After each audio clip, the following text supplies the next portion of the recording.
Good morning. 20 years ago, Marilyn and I left Union Church. We sold our Montclair house and moved out of town. 1 year ago, we moved back closer, this time to Wanacue, which is about 20 minutes north of Montclair, and we had to decide which church we wanted to join. So let me tell you some of the reasons why we decided to rejoin Union. I know that for a lot of people, the denominational affiliation of a local church is not all that important. But to me, it is important. I have come to feel more and more at home with some of the issues that the Congregational Church has stood for. Not only stood for, but been out in front as a leader. Issues like placing a high value on education. Did you know that Harvard, Yale, Oberlin, Pomona College, just to name a few, were all founded by the Congregational Church, even though they are now all independent? Issues like embracing diversity in its clergy. I like to remember that the Congregational Church ordained its first woman pastor, Antoinette Brown, in 1853, 7 years before the Civil War. And if you go back nearly 70 years before that, the Congregational Church ordained the first African American to become pastor of a mainline Protestant church. His name was Lemuel Hayes, and he was ordained in 1785, 4 years before the Constitution was ratified and George Washington became our first president. And we'll talk about being out in front in terms of leadership on both gender and racial issues. In more recent years, in 1972, 41 years ago, the UCC ordained William R. Johnson, the first openly gay man to be ordained as a Protestant minister. But one does not worship denominational history. One worships God and in a specific local church. And for me, Union Church is filled with some very precious personal memories, like having a congregation rise to its feet and give me a standing ovation when I finally was able to come back to church after many weeks of medical recovery from a nearly fatal auto accident in 1980.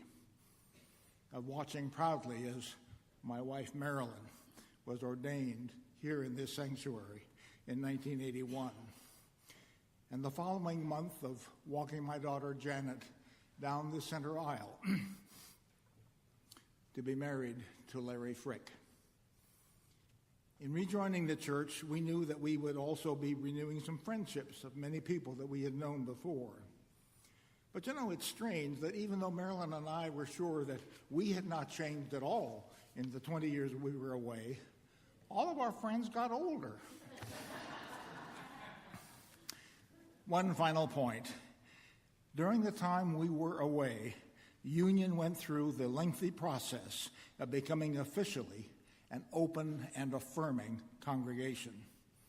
This means that in confronting the diversity of the human family, in terms of age, gender, race, national origin, political leanings, religious background, and sexual orientation, Union Church not only tolerates diversity, but welcomes it.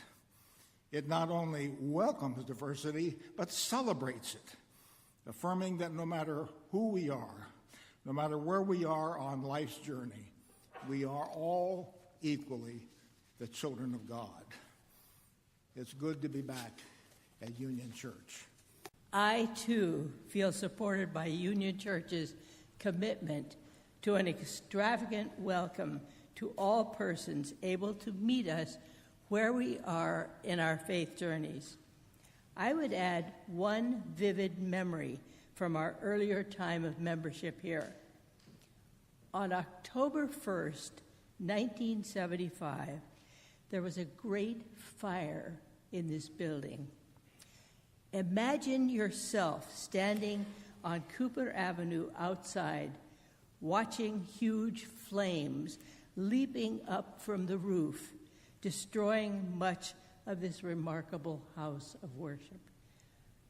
It was such a sickening feeling. What would become of us now? We discovered, of course, that the church is the fellowship of the people who are supporting and caring for each other, and yes, wisely rebuilding this edifice. The memory I want to share is of the late afternoon 2 years later when I first entered the rebuilt sanctuary. The charred beams in the ceiling had been replaced. New blue-violet carpeting repeated one dominant color of the glorious Tiffany windows through which light from an afternoon sun shone bright and clear. I had one of those all too rare for me moments in which I experienced a vision of God, the immortal, invisible, the God only wise. I thought of the passage in Isaiah. King Uzziah, I want you to know, was a good king. His death was a trauma. Think Kennedy or Martin Luther King. In the year that King Uzziah died, I saw the Lord high and lifted up. I looked back on the rear of the sanctuary wall to see the Celtic cross carved by our friend Ray Riley from one of the burned beams. That whole scene returns to my consciousness from time to time to make me grateful to all those through the years who sense that the arts, all of them, contribute to our appreciation for and experience of deep religious feeling. I say a resounding thank you, members of Union Church.